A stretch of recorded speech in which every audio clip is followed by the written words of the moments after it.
अस्सलाम वालेकुम नाज़रीन, आप देख रहे हैं प्रोग्राम रेड जोन और मैं हूं सुहेल इकबाल भट्टी। नाज़रीन, आज बात करेंगे कि ऑपरेशन बुनियाद मरसूस तरीक़ी एक फ़तह हासिल की पाकिस्तान ने। मार का हक में भी पाकिस्तान ने दुनिया को हैरान कर दिया कि किस तरीके के साथ अफवाज पाकिस्तान ने अपने अवाम की सपोर्ट के साथ एक अजीम कामयाबी हासिल की और इस अजीम कामयाबी पर आज मुल्क भर के अंदर यौम तशक्कुर मनाया गया और इस यौम तशक्कुर की मरकज़ी तकरीब आज शाम को पाकिस्तान मोनूमेंट पर मुनक्किद हुई, जहाँ पर वज़ीर-ए-आज़म शहबाज शरीफ मेहमान खुसूसी थे, जहाँ पर chief chairman joint chief of staff committee समेत सर्विसेज चीफ ने शिरकत की।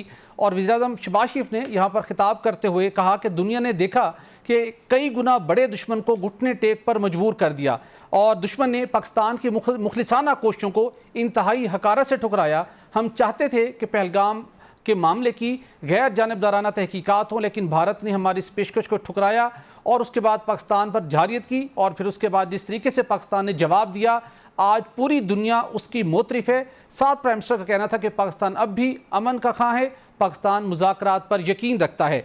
क्या मुज़ाकराती अमल से आगे बढ़कर ये जो आर्जी जंग बंदी है, ये मुस्तकिल जंग बंदी में ढल पाएगी? और इसके साथ बात करेंगे कि अमरीकी सदर डोनाल्ड ट्रंप पाकिस्तान और भारत के मबैन कशीदगी कम करवाने के लिए कोशा हैं और उन्होंने एक बयान दिया, एक स्टेटमेंट जारी की, जिसके मुताबिक पाकिस्तान और भारत दोनों के मबैन तनाज़ा तकरीबन ख़त्म हो चुका है। दोनों आपस में तिजारती तल्लुकात को बढ़ाना चाहते हैं और दोनों इस हवाले से बड़े खुश हैं। क्या वाकई ही चंद दिनों के दौरान इतनी बड़ी डेवलपमेंट हो चुकी है कि पाकिस्तान और भारत अब अपने मामलात को तय करने के बाद तिजारती तल्लुकात भी बढ़ाने जा रहे हैं? और उसके साथ साथ जब सीज़ फायर हुई थी, उसका बुनियादी जो नुक्ता था वो न्यूट्रल मकाम के ऊपर मुज़ाकराती अमल होना था। क्या भारत न्यूट्रल मकाम के ऊपर बैठने को तैयार है? क्या कश्मीर के ऊपर तीसरे फरीक की सालसी को भारत कबूल करेगा? और इसके साथ नाज़रीन बात करेंगे कि पाकिस्तान तहरीक इंसाफ ने वज़ीर-ए-आज़म शहबाज शरीफ की मुज़ाकरात की पेशकश को कबूल कर लिया है और मिस्टर गोहर कहते हैं कि बहुत हो गया, हमें मामलात को सुलझाने की ज़रूरत है। सवाल ये है कि पाकिस्तान में सियासी जो सीज़ फायर है वो आखिर कब होगा? तो इन इश्यूज़ पर बात करने के लिए स्टूडियो में मेरे साथ होंगे सीनियर तज्ज़ियाकार रऊफ़ क्लासा साहब, जबकि हमें जूम पर ज्वाइन कर रहे हैं हुज़ैफ़ा रहमान, वज़ीर मुमलिकत हैं, कौमी और सकाफ़ती विरसा। हुज़ैफ़ा साहब आपका भी बहुत शुक्रिया, क्लास साहब आपका भी बहुत शुक्रिया। क्लास साहब मैं ज़रा थोड़ी सी आपसे टेक लेके फिर हुज़ैफ़ा साहब की तरफ आऊँगा। आज दिन भर में हमने यौम तशक्कुर मनाया, बड़े लेवल पर सेलिब्रेशन हुई। अभी वज़ीर-ए-आज़म भी इस तकरीब में मौजूद थे, मुझे भी वहाँ जाने का मौका मिला। तकरीब के बाद आर्मी चीफ़ ने गैर रस्मी गुफ्तगू करते हुए मीडिया को किरदार को भी बड़ा सराहा कि जिस तरीके से इस सारे मामले के दौरान पाकिस्तानी मीडिया ने अपना किरदार अदा किया। और आर्मी चीफ़ ने बताया कि हमने कुछ छुपाया नहीं, हकीकत दिखाई। अब पाकिस्तान ने एक वाज़े कर दिया है, दुनिया भी तमाम पाकिस्तान की काविशों की मोतरिफ हो चुकी है, लेकिन पाकिस्तान अमन चाहता है, पाकिस्तान मुज़ाकरात चाहता है और अमरीकी सदर इस मामले को लीड कर रहे हैं। भारत के अंदर काफ़ी बेचैनी परेशानी है। आपको लगता है कि जो हम न्यूट्रल मकाम के ऊपर बैठ के मुज़ाकरात करना चाहते हैं, भारत इसके ऊपर बैठेगा और अल्टीमेटली मुज़ाकरात के ज़रिए से मामला आगे बढ़ पाएंगे? जी, आपका बहुत शुक्रिया भट्टी साहब, आपने अपने प्रोग्राम में इनवाइट किया। मुझे याद पड़ता है कि बड़ा अहम सवाल, ये सवाल आपका बड़ा मतलब अहम है जो आपने किया है अभी, कि दोनों मुल्कों के दरमियान एक अनईजीनेस तो है अभी जी। तो मुझे याद पड़ता है कि जो सेकंड वर्ल्ड वार के बारे में आपने भी पढ़ा होगा, बाकी लोग भी पढ़ते रहते हैं, मुझे भी थोड़ा सा शौक़ है कि चेक किया जाए first world war, second world war, करोड़ों लोग ये मारे गए थे, पेरिश हुए, तो ये क्या वजूहत बनती होती हैं जंगों की। तो बड़ी जो इनकी खौफनाक एक वजह सामने आई थी जो अभी इंडिया के हवाले से रेलिवेंट लगती है आपको, 1939 में, कि जब ये सारे इशू चल रहे थे फर्स्ट वर्ल्ड वार के बाद, आपको पता है कुछ मुल्कों को शिकस्त हुई, कुछ को आपस में छुटा हो गया। तो वहाँ का जो मीडिया था यूरोप का, उन्होंने अपनी हुकूमतों को, अपने पॉलिटिकल लीडरशिप को, जर्नलों को ताने देने शुरू कर दिए कि तुम बुज़दिल हो, तुम हार गए हो, तुमने फलां किया है, तुमने अपनी कौम का झंडा आपने नीचे कर दिया, पग नीचे कर दिए। तो एक उसको पढ़ रहा था मैं मोरख को, उसने कहा जहाँ पे और फैक्टर्स से वर्ल्ड वार सेकंड शुरू करने के, जिसमें 2.5 से 3 करोड़ बंदा मारा गया, एक बड़ा फैक्टर मीडिया का भी था, जिन्होंने हुकूमतों को ताने दे दे के, उनको नेज़े चबो के, in the name of patriotism, in the name of super nationalism, हमारे साथ ये हुआ, हमारे साथ ये हो गया, तुम क्या कर रहे हो, लोगों को उभार के आखिर जंग करवाई, 2.5 से 3 करोड़ बंदा मरा, तो मीडिया के दिल में ठंड पड़ी। सेम चीज़ हम वहाँ पे देख रहे हैं, इंडिया में देख रहे हैं। पाकिस्तान में साफ ज़रा कि ये पाकिस्तान ने ना जंग शुरू की थी, ना पाकिस्तान चाहता था जंग का माहौल भी वहीं से बनाया गया, वहीं से सारी जंग अनलीश हुई। उनका ख्याल था कि विद इन आवर्स हम सारी चीज़ें वो कर लेंगे, और आपने उनके तो बयान सुन ही लिए होंगे। मैं तो मतलब क्या कहें, इतने इतने बड़े ये ओहदों पे लोग बैठे हुए हैं। मोदी साहब कह रहे हैं, या फिर अभी जयशंकर साहब, चलो मोदी साहब तो पॉलिटिकल प्राइम मिनिस्टर हैं, समझ में आती है, उन्होंने कहा जनाब ये देखें हमने तो उनके साथ बड़ा तामुन किया पाकिस्तान के साथ, हमने तो उनको बताया कि हम आपकी आपकी मदद कर रहे हैं और वहाँ पे जो दहशतगर्दों का इंफ्रास्ट्रक्चर हम ख़त्म कर रहे हैं। देखो यार कैसे लोग ने उल्टा हम पे हमला कर दिया। ज़रा मासूमियत ज़रा मुलाहजा फरमाएं। जयशंकर साहब वेरी सीजनड, एक उनका बैकग्राउंड है डिप्लोमेसी में, ह्यूज एक बैकग्राउंड है जिसके साथ वो आए हुए हैं। बड़े सारे जी उनका बिल्कुल ऐसे फॉरेन सेक्रेटरी रहे हैं, बड़े बड़े कैपिटल में मतलब डिप्लोमेट रहे हैं, अमेरिका में रहे हैं। अनबिलीवेबल शॉकिंग स्टेटमेंट स्टेट उनका भी मैं देख रहा था क्लिप, उन्होंने भी यही फरमाया कि देखो यार हमने तो उन्हें इन्फॉर्म किया कि आपकी मिलिट्री पे हम तो अटैक नहीं कर रहे, तो आप लोगों को क्या पड़ा, हम पे हमला कर दिया। सो ये जो चीज़ें हैं। अब दूसरी चीज़ का और है जिसकी वजह से इंडियन जो हैं वो अपसेट हैं। वो ये इमेच्योरिटी है, ये मतलब ये क्या था, इतने सीनियर वो एक मतलब वो सियासतदान है और इस लेवल के ऊपर ये बात करें जिससे एक मासूम बच्चा बात करते कि हमने हमला करना था 5 मकामात के ऊपर और उन्होंने साइड पे बैठना था और उनको देखें हमने हमला किया, उन्होंने जवाब दिया। दो चीज़ें हैं। एक चीज़ मैं कह रहा था ना कि इस पे अब वहाँ पे एक और, मैं आता हूँ आपके सवाल की तरफ, एक और भी वहाँ पे डिबेट शुरू हो गई जब उनके एयर चीफ, नेवल चीफ और आर्मी चीफ बैठे और उनसे जर्नलिस्टों ने सवाल किया, ये पाकिस्तान दावा कर रहे हैं, इंटरनेशनल उनको मीडिया जो है वो सपोर्ट दे रहा है कि उन्होंने यहाँ पे आप अब रफाल जो है या रफेल जो है उनको गिरा दिया उन्होंने, आप बताएं कितना नुकसान है। उन्होंने कहा जनाब ये हम नहीं बताना चाहते। इससे भी इंडियंस के दिल में डाउट्स बढ़े हैं कि जनाब इसका मतलब है कि हमने तो कोई उनका जहाज़ नहीं गिराया, उन्होंने हमारे जहाज़ गिरा दिए जो पाकिस्तान दावा कर रहे हैं, दुनिया भर में चीज़ें आ रही हैं। सो उससे वो डिमोरलाइज हुए हैं। अब वो डिजेस्ट ही नहीं कर पा रहे थे कि पाकिस्तान जैसा मुल्क जो जिसको कुछ भी नहीं समझते थे, वो अददी हिसाब से, इकनॉमिक हिसाब से, आबादी के हिसाब से, तरक्की के हिसाब से, मतलब आप कोई भी उनके साथ आप ये कंपेरिजन करें तो पाकिस्तान कहीं नहीं ठहर रहा था। वो तो सोच नहीं सकते थे इतना बड़ा मैचिंग रिस्पॉन्स भी आ सकता है। हमारे 3 जो हमने फ्रांस से लिए हैं, अगर रफेल लिए हैं, उनको भी गिराया जा सकता है, 7 हमारे जहाज़ गिर सकते हैं, हमारा आर्मी चीफ जवाब देने को तैयार नहीं है। तो इसका मतलब समथिंग हैज गॉन रॉन्ग। सो उनका जो प्राइड था, बिल्कुल ठीक, एरोगेंसी, उसको बड़ा शदीद झटका लगा है। उसी झटके से संभलने के लिए अब वो अपनी ही हुकूमतों को चरके लगा रहे हैं कि भाई साहब आप कब पाकिस्तान के साथ करेंगे। अच्छा हमारी साइड पे भी साफ ज़ाहिर है एक अपना नेशनल प्राइड है, आज जैसे यौम तशक्कुर मनाया गया है और बहुत सारी सेलिब्रेशंस हो रही हैं। सो ये चीज़ें भी वो देख रहे हैं। सो उनके अंदर भी एक वो हो रहे है, वो पजलनेस कहें, एम्बेरसमेंट कहें, जिसको कवर अप करने के लिए लास्टली ये कवर अप था बेसिकली। ये मतलब दिस इज़ कॉल्ड फेकिंग। आप फेक कर रहे हैं लोगों को बताने के लिए कि यार हमारी इंटेंशन तो बड़ी अच्छी थी, ये पाकिस्तान बड़ा वो निकला है, इन्होंने हमारी अच्छी इंटेंशन का जवाब नहीं दिया। सो अपनी आवाम से बचने के लिए बिल्कुल ठीक कि आपने जो अटैक किया, और उनके 2-4 मुबस्सरीन ने बड़ी अच्छी बात कहा कि ये लेवल अगर आपकी संजीदगी का है, अंडरस्टैंडिंग का है, एक मुल्क के वज़ीर आज़म का, दूसरा मुल्क के फॉरेन मिनिस्टर का, कि हम पाकिस्तान पर अटैक करेंगे और पाकिस्तानी आर्मी या पाकिस्तानी लोग थैंक यू का हमें कार्ड भेजेंगे, चंद फूल भी भेजेंगे कि बड़ी मेहरबानी, हम ये काम खुद नहीं कर सकते थे, आपने हमारी मदद कर दी है, हम आपके इटरनली ग्रेटफुल हैं, लिहाजा हम बम और मिसाइलों के बजाय आपको फूल, मिठाई और कोई यहाँ से कोई शक्कर गुड़ भेज रहे हैं, ये जरा तोहफा कबूल फरमाएं। मतलब दैट वाज द एक्सपेक्टेड। दुरुस्त कह रहे हैं। मैं हुज़ैफा रहमान साहब को इसमें शिरकत करते हैं गुफ्तगू में। हुज़ैफा साहब आपका बहुत शुक्रिया, आपने वक्त दिया। हुज़ैफा रहमान साहब मैं आगे थोड़ा सा चल के हम सियासी और डिफरेंट एस्पेक्ट्स के ऊपर बात करेंगे, लेकिन चूंकि मीडिया का बड़ा जिक्र हो रहा है, आज यौम तशक्कुर की जो मरकज़ी तकरीब थी, मुझे वहाँ जाने का मौका मिला। प्राइम मिनिस्टर ने भी मीडिया के रोल को अप्रिशिएट किया और तकरीब के बाद आर्मी चीफ ने भी गैर रस्मी गुफ्तगू करते हुए कहा कि मीडिया ने बहुत शानदार किरदार अदा किया, मीडिया पाकिस्तान का मीडिया हमारा फ़ख्र है। और मैं आपके हवाले से बिलखुसूस इसलिए सवाल कर रहा हूँ कि आपको खुद इंडियन टीवी चैनल में वहाँ पर उनके मुबाहिसे में शिरकत करने का मौका मिला, हमने भी आपको सुना। वहाँ जो माहौल था उस क्रिटिकल माहौल के अंदर रहते हुए आपने भरपूर अंदाज में अपना मौक़िफ़ भी पहुँचाया, मुदल्लिल अंदाज में बात भी की, लेकिन दूसरी तरफ से एक अजीब किस्म का रिएक्शन था, अनबिलीवेबल था। आप ओवरऑल इस मीडिया की, जो पाकिस्तान की मीडिया ने इस मार के हक के दौरान जो किरदार अदा किया, आप उसको किस निगाह से देखते हैं? जी, बहुत शुक्रिया जी सोहेल इकबाल भट्टी साहब। अभी रऊफ़ क्लासरा साहब की मैं गुफ्तगू बड़ी जो है माइन्यूटली उसको सुन रहा था और ऑब्ज़र्व कर रहा था, और रऊफ़ क्लासरा साहब ने इस तरह हिस्टोरिकल हवाले दिए माशाल्लाह। हमेशा हम तो इनके कॉलम भी पढ़ते हैं, इनके हम कारी भी हैं, फ़ैन भी हैं, और उनकी मौजूदगी में तो कोई इस तरह की बात करना, वो कि मैं खुद तिफ़्ल मकतब हूँ, चिराग को रोशनी दिखाने वाली बात है। लेकिन ये मैं ज़रूर कहूँगा कि पाकिस्तान का जो मीडिया है, इलेक्ट्रॉनिक मीडिया की मैं बात कर रहा हूँ, अभी इसकी उम्र 22-23 साल है। तो मैं तो कम से कम एक्सपेक्ट नहीं करता था, बीइंग एक फॉर्मर ब्रॉडकास्टर और अब एक पॉलिटिशियन की हैसियत से, कि पाकिस्तान में मीडिया इतना मैच्योर भी हो सकता है। लेकिन एक फैक्चुअल बात है, इसको मानना पड़ेगा, ये हकीकत नाकल में तरदीद है कि भारत की मीडिया के मुकाबले में ज़ाहिर है जिसकी उम्र पाकिस्तान के इलेक्ट्रॉनिक मीडिया से दुगनी है, और लेकिन पाकिस्तान की मीडिया ने जिस मैच्योरिटी का मुज़ाहरा किया, और मैं समझता हूँ कि जो एक नेशनल कंसेंसस डेवलप हुआ, अवाम और हुकूमत के दरमियान एक एतमाद की फ़ज़ा बनी, और आपके मुसल्लह अफ़वाज के कंट्रीब्यूशन के हवाले से चीज़ें रिकॉर्ड पे आईं, और लोगों में एक जज़्बा पैदा हुआ, और उसी जज़्बे ने आपकी अफ़वाज को हौसला दिया और एतमाद दिया। ये जी। पूरी एक सीरीज़ थी, इसमें मीडिया का बड़ा कलीदी किरदार है हुँ, और पाकिस्तान का मीडिया शाबाश का मुस्तहिक है। हुँ, और मैं समझता हूँ कि जब आपका मीडिया कोई अच्छा काम करे और इतनी बड़ी ज़िम्मेदारी का सबूत दे, हुँ, तो उसको जो है बार-बार उसकी एप्रिसिएशन बनती है ताकि उनका हौसला बढ़े। हुँ। अब मैं आपके जो है बाकी मैं प्रोग्राम में जो बातचीत चल रही थी, मैं उसकी तरफ आऊँगा। जी, क्लासा साहब भी उसकी निशानदेही कर रहे थे कि जिस तरीके से भारत ने जो भी हम पे जारयत मुसल्लत करने की कोशिश की और हमारी तरफ से जिस तरीके से जवाब गया, देखिए इसमें 2-3 पॉइंट्स ऐसे हैं।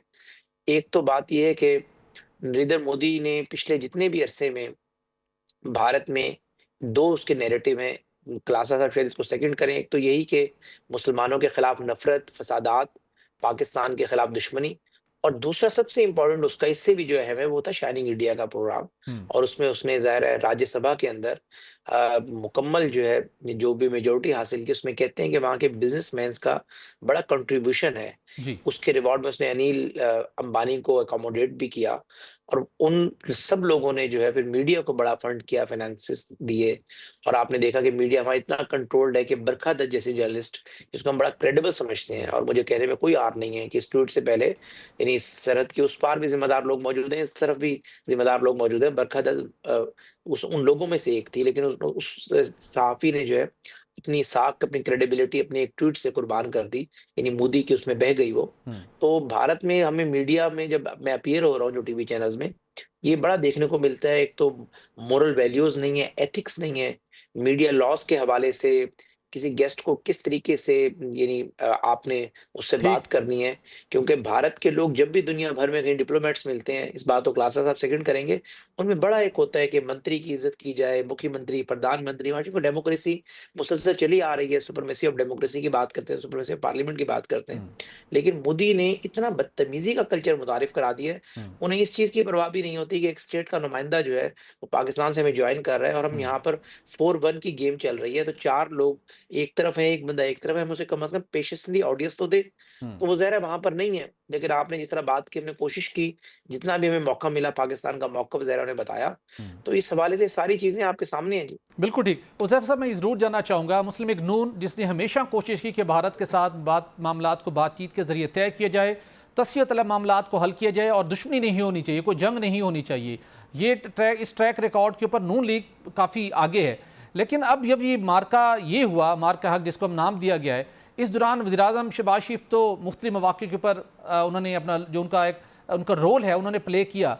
लेकिन नवाज शरीफ साहब शुरू के दिनों में उनकी कोई स्टेटमेंट मंजर आम पर नहीं आई, वो ना ही खुद कहीं उन्होंने कोई इस हवाले से कोई बातचीत करते हुए दिखाई दिए गए। तो सोशल मीडिया पर भी और मीडिया में भी, मेन स्ट्रीम मीडिया में भी सवालात उठते रहे कि नवाज शरीफ साहब क्यों खामोश हैं। तो आप तो अगर थोड़ा बता सकें कि अभी भी डेफिनेटली उनकी ख्वाहिश तो होगी कि बातचीत हो, अमन हो, लेकिन थोड़े से नवाज शरीफ रिलक्टेंट रहे या वो समझते थे कि मामला जंग की तरफ नहीं जाएंगे। आखिर पे जाकर डेफिनेटली उनकी एक स्टेटमेंट है, लेकिन शुरू में काफ़ी खामोश रहे वो। जी, बहुत शुक्रिया, आपकी मेहरबानी। आप हमेशा ही मुझे पेशेंसली सुनते हैं और मुकम्मल ऑडियंस फराहम करते हैं। मैं आपके सवाल के 2-3 हिस्से हैं, 2-3 मिनट लूँगा, आपको सारी बात समझाने की कोशिश करूँगा कि मैं अपना मौक़िफ़ आपको दूँ, आपके व्यूअर भी वो सुन लें। एक तो बात ये है कि पाकिस्तान जो इस वक़्त मौजूदा शक्ल में मौजूद है, यानी मैं जदीद पाकिस्तान की बात करूँ 73 के आइन के बाद, जी। तो जो भी 2 वॉर्स हुई, चाहे 98 में जो भी हुआ कारगिल में, मैं उसके नताइज की बात नहीं करूँगा, या अब ये दूसरी दफ़ा भारत से बराह रास्त हमारी जो ज़ाहिर है जंग हुई और भारत ने जारयत मुसल्लत करना शुरू की, तो दोनों दफ़ा मुस्लिम लीग नून की हुकूमत थी। 98 में मियाँ नवाज़ शरीफ साहब वज़ीर-ए-आज़म थे जी। और 2025 में उनका भाई वज़ीर-ए-आज़म था। तो ये चीज़ ज़रा थोड़ा-सा फैक्ट को मैंने कहा मैं दुरुस्त कर दूँ।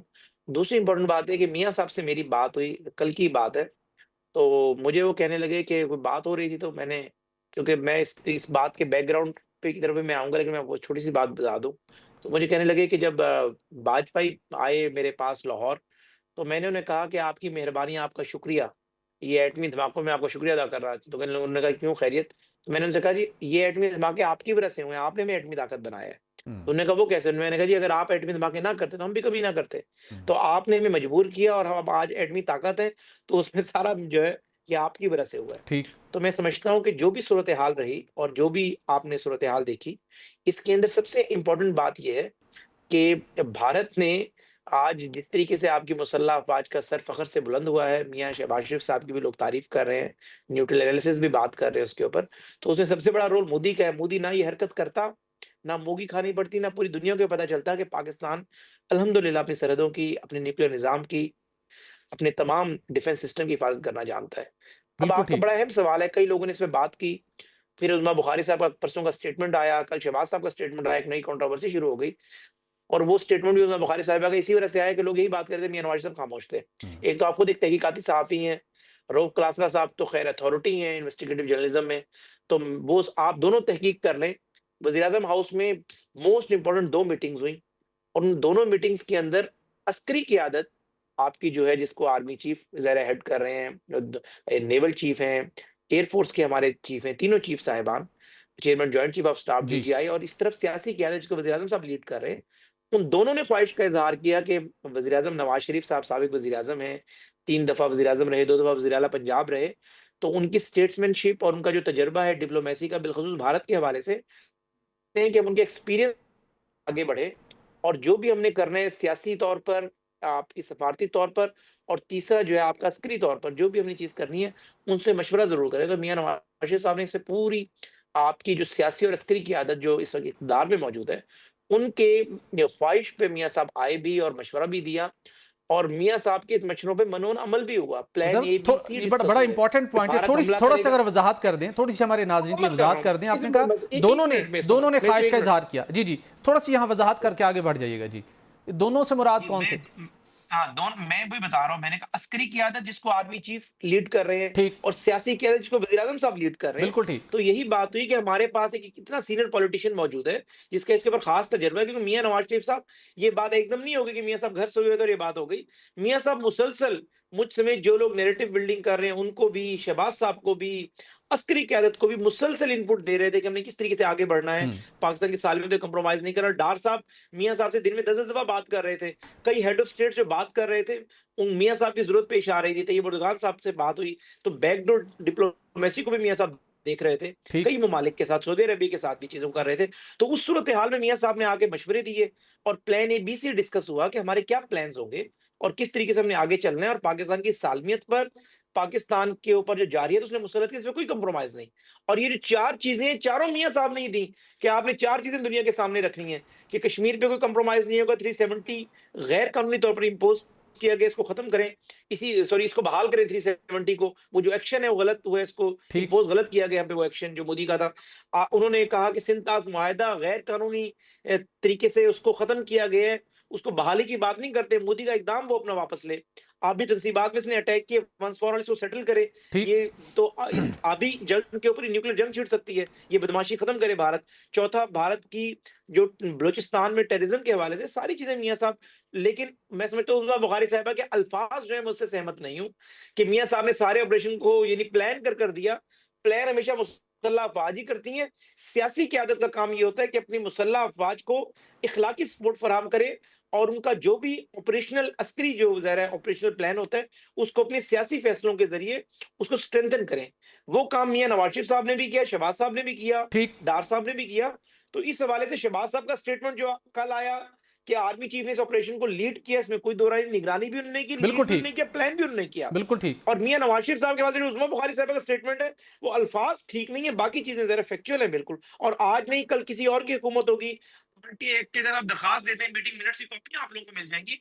तो मियां साहब मुसलसल, हाँ ये जरूर है कि देखिए मियां साहब की पंजाब में हुकूमत है, उनकी बेटी वजीर आला है, मरकज में मियां साहब का भाई वजीर आजम है। इन सब बातों की तरदीद मीडिया के कई तर्जमान हुकूमत के पास मौजूद है, मीडिया मैनेजर्स मौजूद हैं। मियां साहब का स्टाइल ही नहीं है। रऊफ क्लासा साहब जानते हैं, वो भी शायद इस बात से सहमत हो जाए कि मियां साहब के खिलाफ प्रोपेगेंडा आप करते रहे, चीजें चलती रहे, मियां साहब अपना काम जारी रखते हैं और अल्टीमेटली चीजें अनफोल्ड हो जाती हैं, अनर्थ हो जाती हैं चीजें। बिल्कुल ठीक। तो मियां साहब इसमें पूरा ठीक। रेलिवेंट रहे हैं। मैं रिकॉर्ड की दुरुस्ती के लिए आपको कह रहा बिल्कुल ठीक। हूँ, मैं हुज़ैफ़ा साहब, क्रेडिबल आदमी, मैं हुज़ैफ़ा साहब कभी यहाँ नहीं पे चाहूंगा कि हमने जी ब्रेक लेनी है, आप हमारे साथ रहिएगा। ब्रेक के बाद आपके साथ गुफ्तगू सिलसिला जारी रखेंगे। नाज़रीन, एक ब्रेक लेंगे, स्टे विद अस।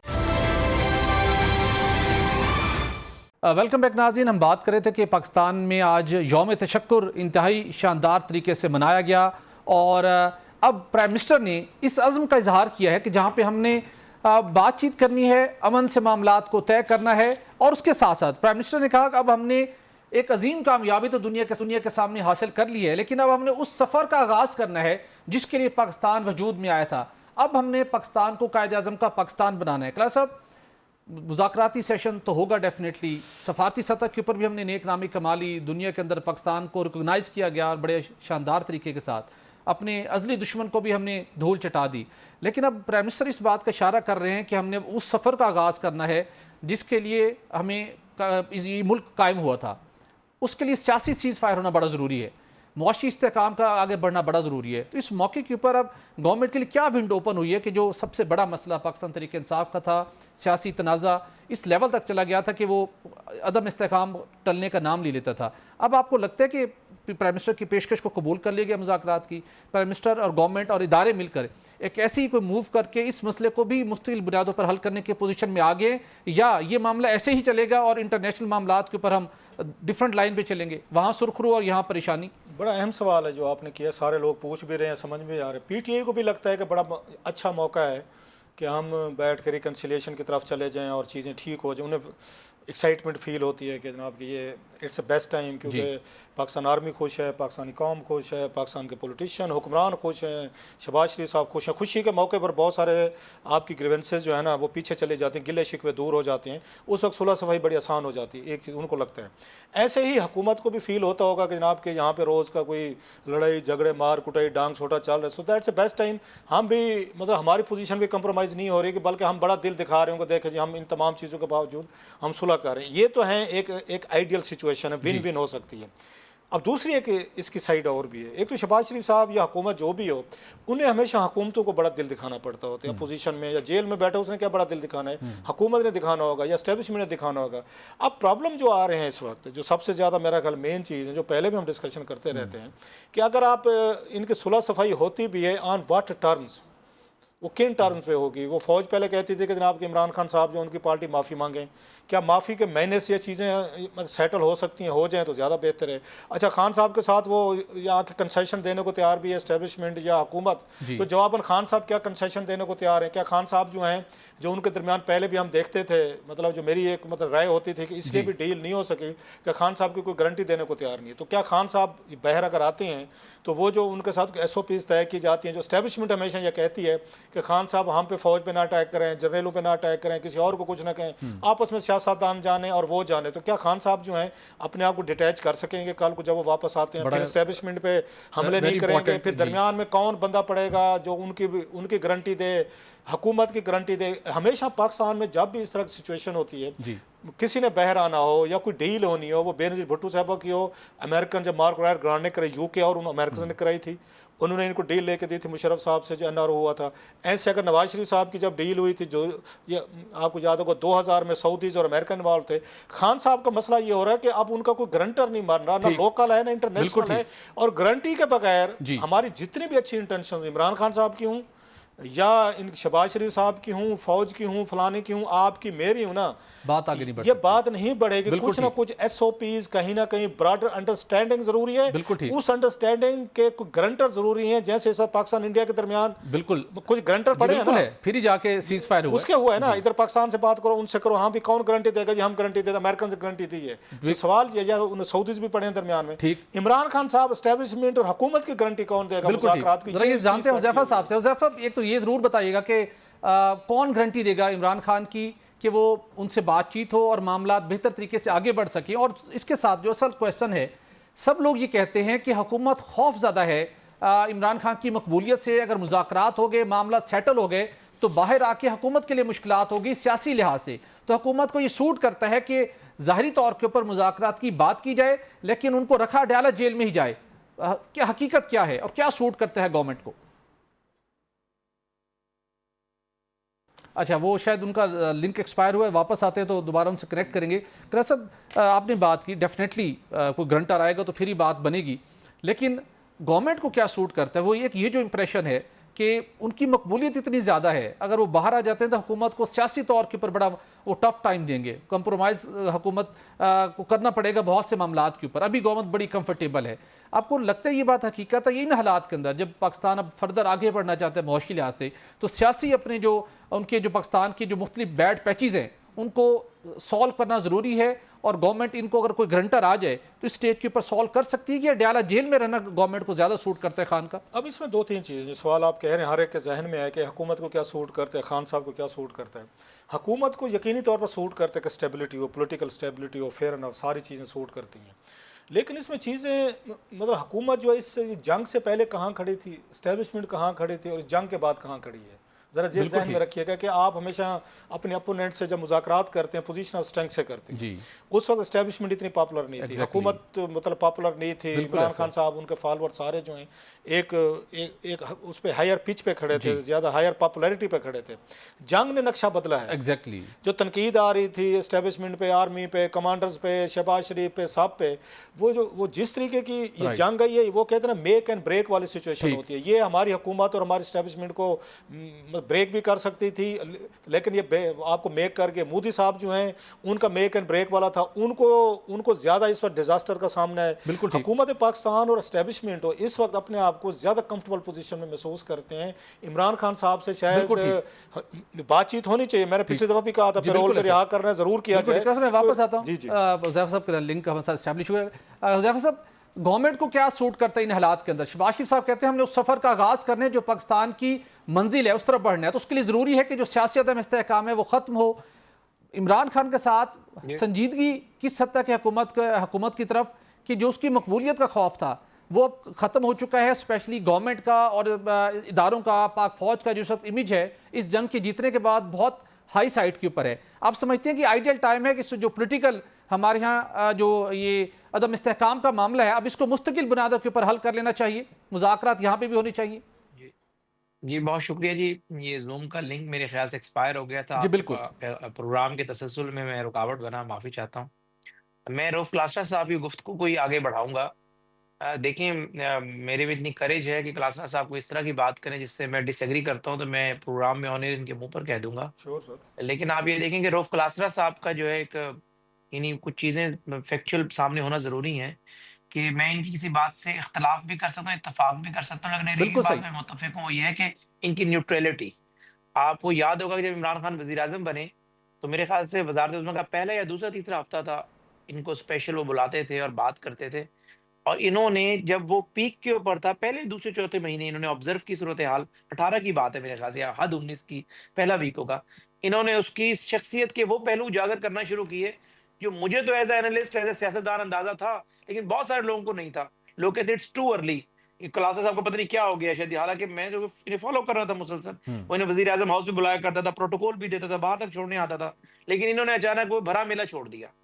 अब इन्होंने कुछ बातें की हैं, बिल्कुल ठीक बातें की हैं। अगर हमारे बारे में भी करेंगे, देखें इन्होंने बड़ी फैक्चुअल बातें की, कुछ चीज़ का मैं जवाब दे दूँगा। अगर जवाब नहीं दूँगा तो इसका मतलब मैं इनकी बात से सहमत हूँ। इन्होंने सही कहा कि इमरान खान की शख्सियत ही ऐसी है कि उसकी गारंटी कोई भी नहीं दे सकता।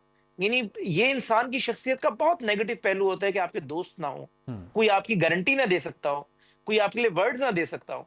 तो ये खान साहब ने ज़ाहिर है एक पॉपुलैरिटी भी गेन की, करिश्मा भी बनाया, स्मिथ फैमिली में शादी भी की, वर्ल्ड कप भी उनके क्रेडिट पर है, वज़ीर-आज़म भी ख़ैर वो बने, किस्मत के धनी भी हैं, पार्टी को पॉपुलैरिटी की पीक पर भी लेकर गए। लेकिन जो चीज़ अहम है कि उनका कोई दोस्त नहीं है। यानी जहांगीर तरीन के साथ में जो सलूक किया, जब आप ये सलूक सब दोस्तों के साथ करते हैं, तो जो नए लोग होते हैं वो आपका पुराना सीवी देख के लेकिन आपके साथ चलते हैं कतक कि लाजमी भई के आपका माजरात पुराना उनकी सीवी क्या अहलिया कह रहा है। उनकी बड़ी बेहतरीन दोस्त भी है, उनकी बात को टालते भी नहीं है, जो वो कह दें उसको मान भी लेते हैं, तो हुकूमत इस ऑप्शन को एक्सरसाइज तो कर सकती है।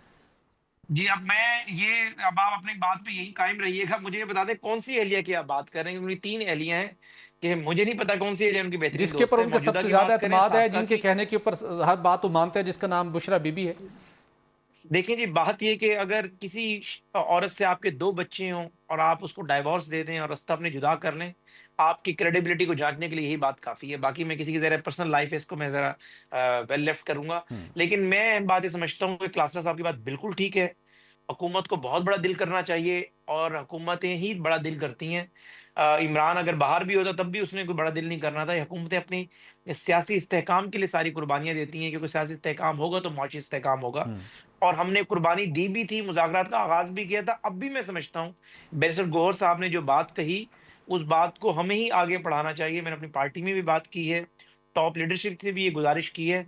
और जो मुज़ाकरात ये छोड़कर भागे थे या गए थे, भागे लफ्ज़ मुनासिब नहीं, फिर तलख़ी बढ़ेगी। राना सनाउल्लाह साहब और हमने इरफ़ान सिद्दीकी साहब जैसे सीनियर लोग उसमें डाले हुए थे। जी। मैं समझता हूँ कि हमें उस सिलसिले को आगे बढ़ाना चाहिए और ज़ाहिर है अगर सियासी इस्तेहकाम होगा वो हमारे ही फ़ायदे में है। लेकिन अल्लाह करे उसको जो बैठा हुआ है अडयाला में उसके बाद समझ ठीक। आ जाए तो ज़ैफ़र कि साहब, सियासी सियासी लोगों तौर से के ऊपर बातचीत इमरान होती है। खान का मुज़ाकराती अमल के ज़रिए से दोबारा सिस्टम का हिस्सा बना, अडयाला जेल से बाहर आना हुकूमत को सूट करता है? हुकूमत अफोर्ड कर लेगी? मतलब एक आइडियल सिचुएशन के हवाले से मैं बात कर रहा हूँ। देखिए, इम्पोर्टेंट बात तो ये है कि अगर जो उनका स्टांस है बानी तहरीक इंसाफ का, अगर वो उससे पीछे हटते हैं और सियासी अमल का हिस्सा बनते हैं, हमें ये अब सपोर्ट करे ना करे, हमें सपोर्ट करना पड़ेगा हमें। लॉ ऑफ नेचर है ना जी, हम लॉ ऑफ नेचर के अगेंस्ट कैसे जा सकते हैं? एक आदमी अपना किबला ठीक करना चाहता है, सियासी अमल का हिस्सा बनना चाहता है, अपोजिशन की सबसे बड़ी पार्टी है, अपोजिशन लीडर उसका है, एक सूबे में उसकी हुकूमत है। अगर मैं ये कहूँ कि हम इस अमल को नहीं मानते, हम उसे मानते ही नहीं है, हम चाहते हैं उसकी कंप्रोमाइज ना हो, कोई बात ना करे। अगर वो अपना किबला दुरुस्त करता है, सियासतदानों को सियासतदान समझता है, विक्टिमाइजेशन खत्म करता है, तलखी सियासत में कम करने की कोशिश करता है, जो उसने एक नफरत बढ़ाई है, सियासत में नफरत नहीं, उसने सियासत में इख्तलाफ को दुश्मनी में कन्वर्ट किया है, वो इन चीज़ों को अगर वो ठीक करने की कोशिश करता है, तो हम सबको वेलकम करना चाहिए। अगर हम 90 की दिहाई में जिस पीपल्स पार्टी के साथ हम दस्तों गिरेबां थे, या वो हमारे से दस्तों गिरेबां थे, लेकिन हम उसके साथ बैठ गए हैं। मौलाना फजल रहमान साहब की पीपल्स पार्टी की लीडरशिप के बारे में कोई अल्फाज, बाकी चीजें रिकॉर्ड का हिस्सा है। अगर वो एक पेज पर आ गए, तो अगर ये भी राह रास्त पर आते हैं और सियासी अमल का हिस्सा बनना चाहते हैं, तो हमें वेलकम करना चाहिए। ये बात कि मैं सूट करता ही नहीं करता, मैं समझता हूँ कि मुल्क को क्या सूट करता है, मुल्क को एक सियासी इस्तेहकाम सूट करता है, और मैं समझता हूँ कि सियासी इस्तेहकाम के लिए जरूरी है कि सारे लोग एक पेज पर हो। लेकिन अगर ये फिर भी राह रास्त पर नहीं आता और चीजें नहीं होती, तो ज़ाहिर है उनकी सजाएं अपनी जगह मौजूद हैं, और ज़ाहिर है अदालतों में केसेस चलेंगे, उसके बाद देखें अवाम क्या फैसला करती है, रियासी इदारे क्या फैसला करते हैं। अगर वो 9 मई या इस तरह की कोई चीज़ करने की कोशिश करेंगे दोबारा, या कुछ चीज़ रियासत आनी हाथों से निपटेगी। लेकिन ज़ाहिर है हम एक डेमोक्रेट हैं, ये वक्त सब पे आता रहता है। आज मैं वो आपके सामने इस तरफ बैठा हुआ हूँ, फिर मैं कल कल दूसरी साइड पे बैठा हुआ हूँ। अपोजिशन आती रहती है, तो सियासत तो ज़ाहिर है कभी आप सिकंदर होते हैं, कभी कलंदर होते हैं, कभी अंदर होते हैं। तो सियासी बात तो यही है कि उससे बातचीत होनी चाहिए, और ठीक। बातचीत करे भी तो। लेकिन मेरा बड़ा, यानी हमारी पार्टी का जेन्युइन दिल है इस बात पर कि उससे हमें बातचीत भी करनी चाहिए, और बातचीत करे भी, और किसी बात पर आए भी। लेकिन रऊफ क्लासा साहब की बात को, मैं कोई उस बात को एडवांटेज नहीं ले रहा, लेकिन वो बात जेन्युइन बात है, बिल्कुल ऐसे ही है कि उसका कोई दोस्त ही नहीं है, उसने कोई दोस्त अपना छोड़ा ही नहीं है, कोई बंदा उसके लिए वर्ड्स ही नहीं दे सकता। तो इस तरह के बंदे से मुज़ाकरात करना बड़ा मुश्किल होता है, क्योंकि ऐसा बंदा अनरिलायबल होता है। बिल्कुल ठीक। बाकी हमारे मफाद में है, उनके मफाद, इसके अपने भी मफाद में है। अब देखें आगे क्या होता है जी। बिल्कुल ठीक है, देखते हैं आगे क्या होता है। कला साहब, जितने मुबस्सिरीन हैं उन्होंने एनालिसिस किया कि इस जंग के दौरान भारत ने जहां बहुत कुछ लूज़ किया, वहां पहले उनके पॉलिटिकल मामला काफ़ी हद तक बेहतर थे, मोदी का एक और कॉन्फिडेंस था, लेकिन वहाँ पर अब वो डिवाइड हो गए हैं, तफरीक बढ़ेगी, इंतशार बढ़ेगा, पॉलिटिकल टेम्परेचर गर्म होगा, उनको बहुत सी तनकीद और मुश्किल सूरत का सामना करना पड़ेगा। और पाकिस्तान, जिसके अंदर पहले सियासी तौर के ऊपर तफरीक थी, इंतशार था, ये मुत्तहिद हो गए। जो कुछ मर्जी हो, जब जंग का वक्त है तो ये कौम की शक्ल में मुत्तहिद हो जाते हैं। इस वक्त ये मुत्तहिद हैं। पाकिस्तान के ऊपर जो कोई ऐसी सियासी शख्सियात का दावा नज़र आती हैं जो इस मामले को स्टेबिलिटी की तरफ बढ़ने के लिए अपना रोल प्ले कर सके, ये इंटरनेशनली खान साहब के कोई ऐसे अपने टाइम के अंदर कुछ ऐसे प्लेयर्स एक्टिव हो सकते हैं इन दिनों के अंदर कि कोई अपना रोल प्ले करे और ये मामला भी किसी हद तक सेटल हो जाए। सोशल मीडिया के ऊपर तो बहुत सी चैमगोइयाँ हैं, लेकिन जब तक ये कोई स्टेप्स इस तरह कंक्रीट नहीं होगा तो बातचीत आगे बढ़ेगी नहीं। मुल्क की सतह पर या आलमी सतह के ऊपर कोई ऐसा नज़र आता है ऑप्शन आपको? हमारी ख्वाहिश तो है, यकीनन आपकी है, उनके हुज़ैफ़ा रहमान साहब की है, सबकी होगी कि पॉलिटिकली तौर पर चीज़ें सेटल हों, वी विश हो। लेकिन मेरी एक रीडिंग है, आई मे बी रॉन्ग, मुझे नहीं लगता ये चीज़ें, ये पॉलिटिकली सेट ये होंगी, ये खान साहब की इस्टेब्लिशमेंट की या हुकूमत की बातचीत वो भी करते रहेंगे, ये भी करते रहेंगे, चीज़ें होती रहेंगी। सो मुझे तो नहीं लग रहा कि कोई बहुत बड़ा ब्रेक थ्रू हो सकता है, बहुत बड़ी कोई चीज़ हो सकती है। रीजनिंग मैं आपको ये बता चुका हूँ कि इसमें एलिमेंट ऑफ एक मिसट्रस्ट है, क्राइसिस ऑफ कॉन्फिडेंस है दोनों साइड से, कि कौन किसको बेल आउट करे, कौन किसके साथ रियायत करे तो कल को क्या नतीजा निकलेगा।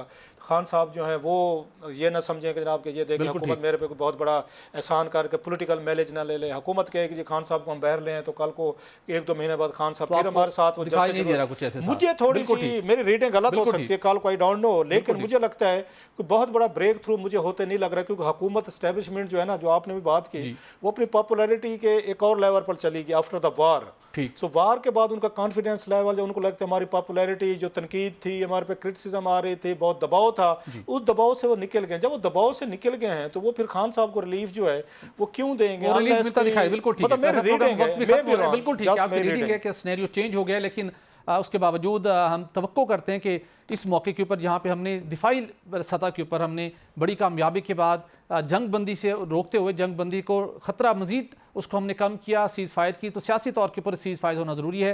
हुज़ैफ़र रहमान साहब ने हमें ज्वाइन किया, क्लास साहब भी हमारे साथ थे, आप दोनों का बहुत शुक्रिया। नाज़रीन आज के लिए इतनी, हमें इजाज़त दीजिए, अल्लाह हाफ़िज़।